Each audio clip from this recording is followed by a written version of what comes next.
Good afternoon, everybody. This is Bill with GalvestonCruiseReviews.com. Sadly, I'm not on a cruise right now. Instead, I'm in my backyard in suburban Texas. But I at least wanted to talk about cruises. And what I want to talk about today is what to expect on your first cruise.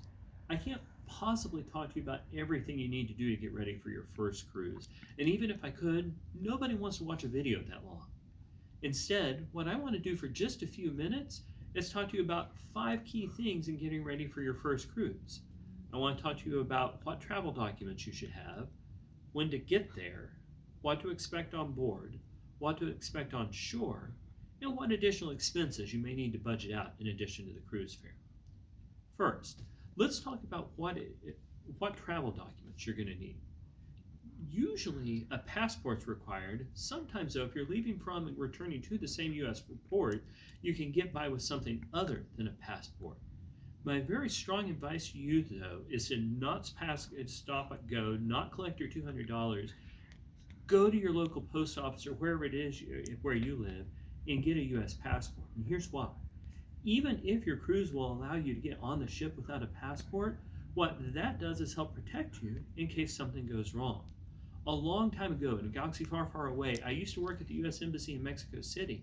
Sometimes people, at that point, you could travel to Mexico without a passport, and sometimes people would show up and they'd need to get home on an emergency basis. They would have lost their documents. We'd have no idea what a Massachusetts birth certificate from 1953 was supposed to look like, so they would get stuck for several days while we did everything we could to help them deal with their problem. Sometimes things go wrong.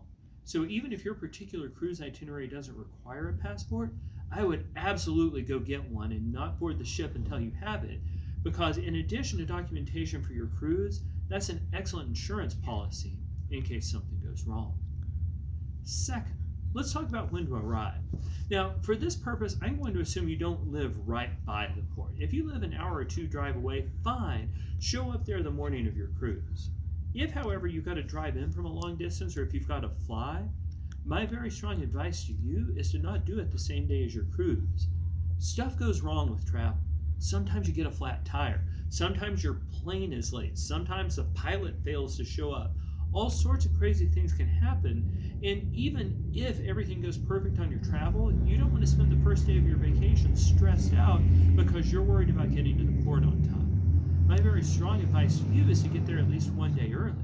Now, at Galveston Cruise Reviews, we particularly focus on cruises out of Galveston. And if you go to our website, we talk about some of the hotels you can stay at, some of the restaurants you can eat at, some of the things you can do on the island.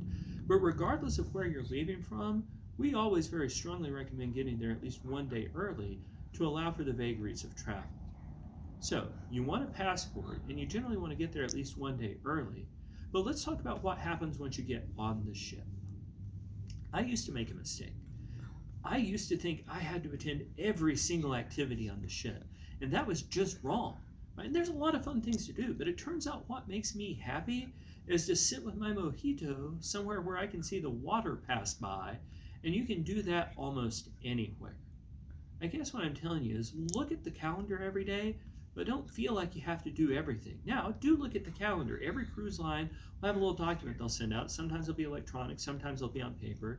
They'll tell you what to expect. Absolutely look at that every day. Figure out what you want to do.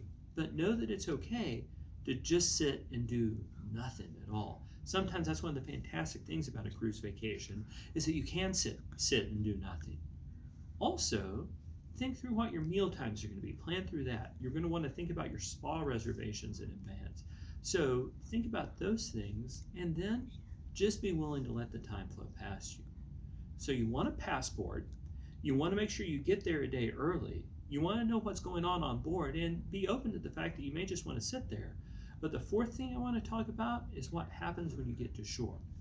For me, one of the great benefits of taking a cruise is that eventually you get off. And you get off somewhere usually, at least on the cruises I go to, certainly on any of the cruises from Galveston, you get off someplace with a beautiful beach and some fun things to do. I wouldn't wait till you get on the ship to figure out what you're going to want to do when you get to those places. Rather, plan some of that stuff out in advance. And again, at GalvestonCruiseReviews.com, we've got reviews of most of the ports that you're going to be able to go to from Galveston, and we're adding more all the time. But regardless of where it is that you want to go, look it up in advance. Have some plan. because there's going to be some fun option and you don't want to miss it because you waited till the last minute. Personally, what I like to do is find fun beach days. My favorite beach day in the world is at Maya Chan Resort in Costa Maya, Mexico. Whatever your thing is, though, plan it in advance. So, get a passport. Get there a day in advance. Know what you're going to do on board, including if you just want to sit and do nothing. Plan out what you're going to do on shore. But the last thing you need to do is think about what you're going to spend. I guarantee you, you're going to spend more money than your base cruise fare, and you absolutely have to incorporate that into your budget.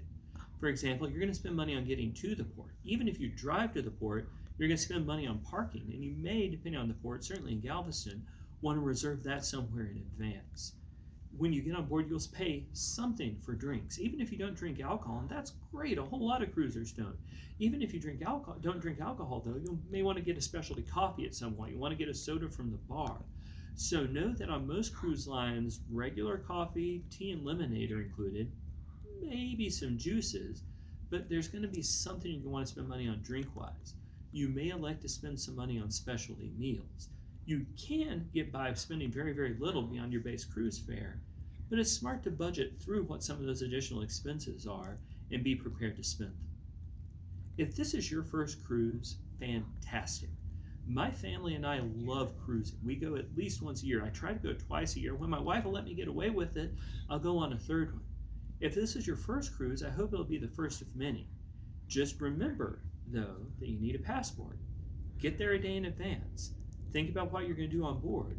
Think about what you're going to do on shore, and budget for the extra expenses.